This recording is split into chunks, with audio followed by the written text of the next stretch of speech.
Hi, welcome to week 33. 33 weeks, 33 weeks. That means I have about 6 weeks left, depending on when the C-section is scheduled, which is generally a week before 40 weeks, but we shall see. That is going to be scheduled at my next appointment. I think I will be almost 35 weeks at that appointment, so just 2 weeks from now, which my appointments are every 2 weeks now. Woo, crazy. Yeah. So speaking of my appointment, how'd it go? I'm just gonna read some notes off my phone. I was measuring on time for once. My last appointment, I was measuring about 2 weeks ahead-ish. And every time before that, I've always been measuring like way ahead since my 20-week scan. My 20-week scan, I was almost 3 weeks ahead. So that goes to show you really how much you could take it with a grain of salt, you know, how much you're measuring ahead or behind. There is a window of normalcy, but within that window, you shouldn't worry too much about how fast your baby's growing, because, you know, in that window that the doctor's looking in, the baby could be having a growth spurt, or just be slowing down, or be in a weird position. I mean, there's all these different normal reasons why baby might be measuring 2 weeks ahead or behind. And, you know, in most cases, the baby's fine. If the baby's measuring way behind or way ahead, then you should be worrying, but anyway, yeah, so I was measuring at 32.5 weeks when I went in, at 32.5 weeks, so awesome. I was weighed, and I've only gained 15 pounds, which is great. I think last time I went in, a month ago, I think I was measuring, I had gained about 10 or 11 pounds, so a pound a week, which is what has happened. Which is normal. Towards the end, you start to gain all that weight in water and in baby. My blood pressure was good. I signed up for the class that is required if you are considering getting your woman bits fixed for, you know, not having any more babies. We briefly, I had my appointment this last time with my midwife. There's a midwife on staff, and then there's the doctor, and the midwife was available for that appointment, so I saw her, and I was like, my husband came with me, and we were kind of like just talking back and forth about me getting fixed, and she scared me, and she said, well, you're going to have 3 C-sections after this baby. We'll have had three C-sections, and she's like, I would recommend getting a C-section. I'm like, okay, why? And she said, because you've been cut 3 times and the placenta could grow into the crack of the incision and cause all kinds of problems. I can't remember the term. I've heard it before. It could kind of cause the placenta not to attach to the uterine wall and cause bleeding and problems and all kinds of stuff. So that scared me. It pushed me into wanting to get fixed versus just, you know, getting something temporary. But I'm going to be taking the class. Plan on bringing some questions with me. I don't know. It's so disappointing that I had to have C-sections with my previous kids. It's like heartbreaking, because it destroys everything, and you know, I feel like a failed woman, not being able to have my babies normally. My son, it was an emergency because I had the epidural, which slowed down labor, and then you made the Pitocin, that wicked combination that I now know causes a lot of C-sections to occur. With my daughter, we tried for a VBAC, and you know, we couldn't add any Pitocin, any real amount, to progress the labor, and the labor had slowed. and I had the epidural again, which I still didn't know much about it at the time, and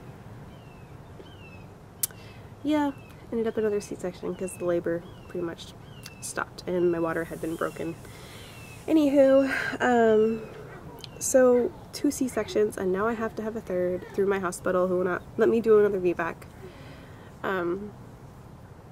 So, and there's so many risks associated with either way of doing it, having had a C-section, you know, uterine rupture, and with a vaginal delivery, or, you know, surgery, which is major surgery. It's just like, it's horrible.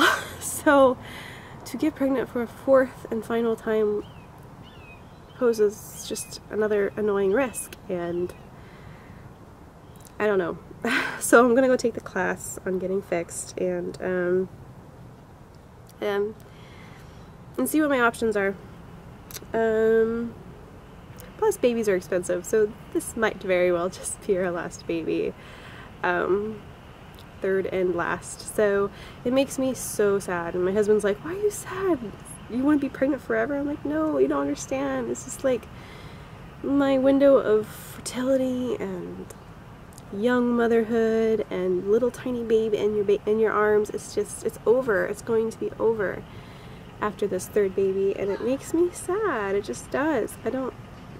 I can't explain it to him, and he doesn't get it. He's like, aren't you happy with 2 we have and the 1 coming? I'm like, of course, that's nothing to do with it. It's just like, it's like if you, as I told him, it's like if you cut off your balls, Tosh, how would you feel? You know, like, you not being able to have the ability to procreate anymore. It's just a weird feeling. I don't know. So yeah, my C-section will be scheduled at the next appointment. And we'll see, and I will let you know when it's scheduled for, which is so crazy. I can't believe it. I'm going to be meeting my little girl so soon. It's just nuts. I've had less groin pain and numbness in my leg. It's not altogether gone, but I feel less pressure on that area, giving me problems. I have been getting a lot of pressure, like on my left hip bone.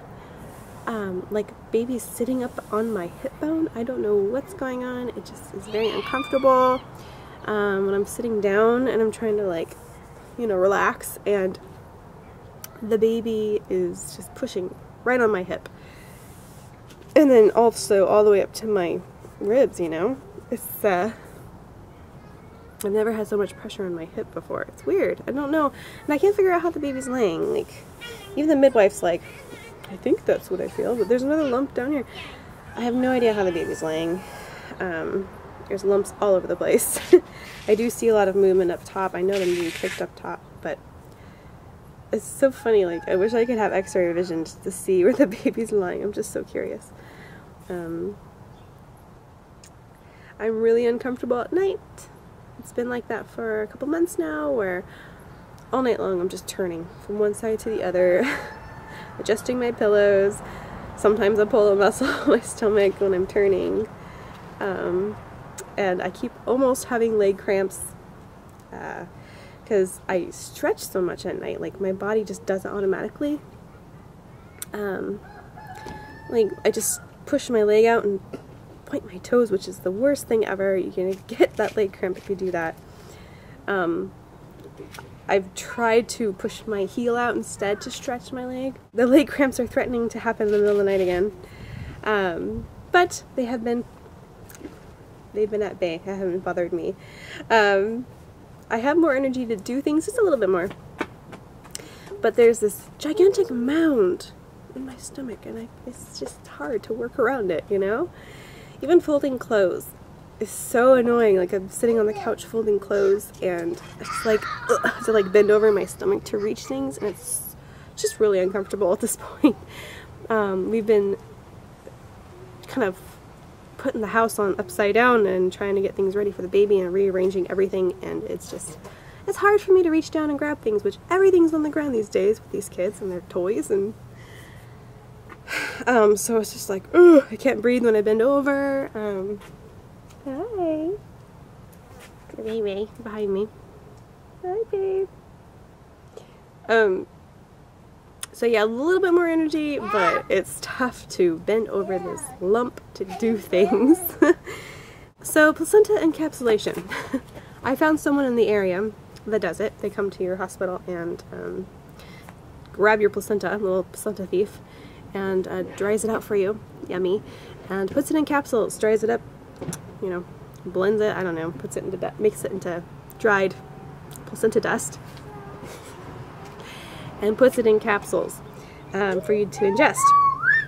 And I've heard great things about it. I had postpartum depression like most women after both kids, and I've heard the benefits of placenta encapsulation, or encapsulation, just, you know, ingesting your placenta. And I'm kind of curious about it. It's $200. The person who does it in my area, it's about $200 to get it done. I just want to put the question out there for anyone who's done it before. How did you feel? Do you have more energy? You know, I'm not worried about supply, my milk supply, because I know how to breastfeed at this point. It's supply and demand. I've done it. I'm expert at it now. Not worried about that. I'm more worried about my mood and my energy and everything like that.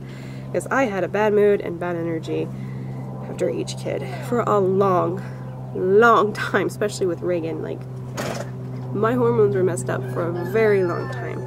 So I'm just wondering about it. If you know of any other supplement out there that would help with postpartum depression and energy, a combination of stuff, I would love to hear it.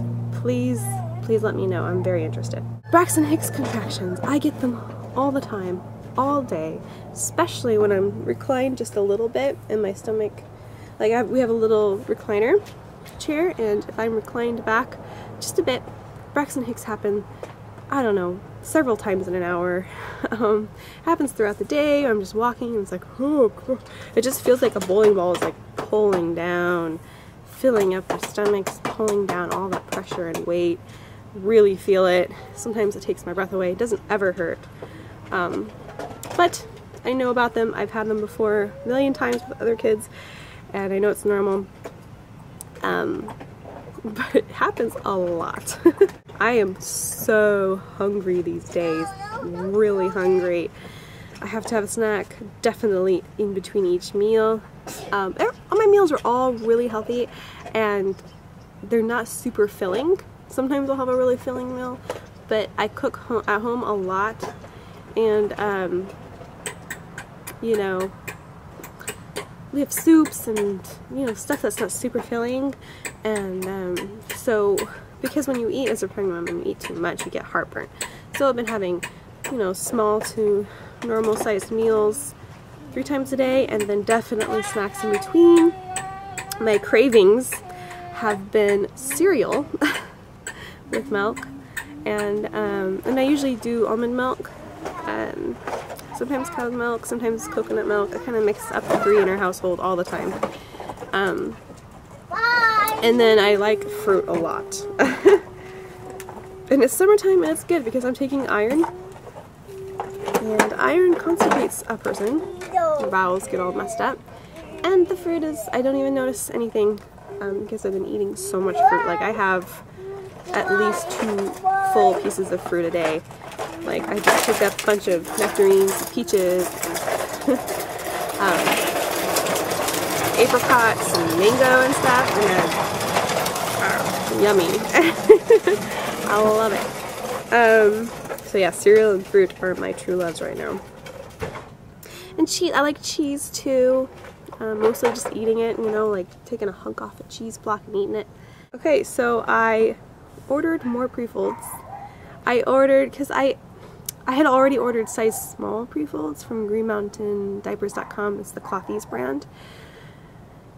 And I have 12 of those, but, and I have some other options like pockets, but I know that that's not going to fit little tiny babies. So I ordered another dozen of the small, and then a dozen of the infant-sized pre-folds. And I'm hoping that it works. My daughter was 9 pounds 12 ounces and my son was 7 pounds 8 ounces, but my C-section is scheduled before 40 weeks, so I have no idea what size this baby's going to come out. She's measuring on Target now, so I ordered a dozen newborn pre-folds. We'll see how it goes. I haven't been gifted any disposable diapers, which I'm fine with, so I don't have anything to fall back on unless we buy them, and I don't really want to buy disposables when I'm like we're a cloth diapering family. Like, I don't ever use disposables, so I'm trying to supplement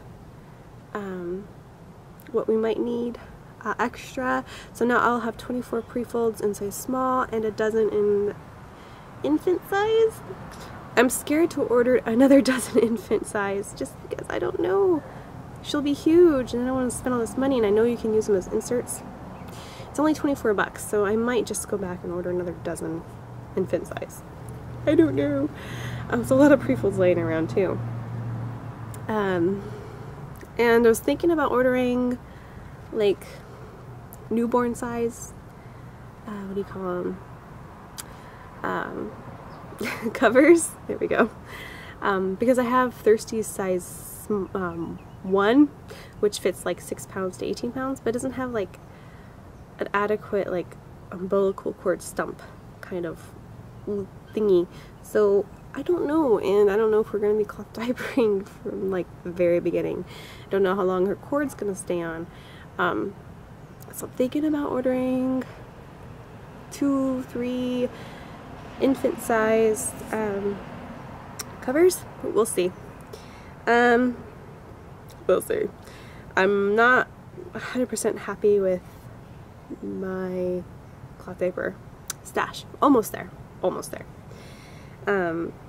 Yeah, so all weekend we've been working on the kids' rooms. Reagan is now in her own room, Pierce is in his own room, Reagan's in the girl room. So there's the crib in there and her bed, and of course Fiona will be sleeping with us for quite a while. But we set it up as the girl room, and Pierce has like a majority of everyone's toys in his room, which works out great because, you know, he has more room in his room. So the only thing we have some things left to do in both rooms, hang up things, pictures and frames, and a couple different things, and I'll show you what those look like. But we need to also work on setting up everything in our room. We have a bassinet ready to go. We just need to set up the changing table and everything that goes in the changing table, the diapers and stuff. So we shall see. Yeah, so that's what we've been doing. I've been working hard at that. My husband's been working hard at that. And that's the end of week 33, and I'll show you my ginormous belly.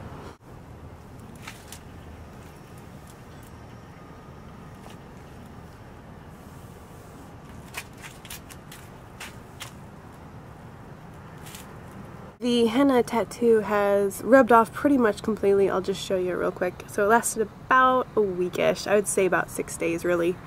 So I'll just show you that real quick.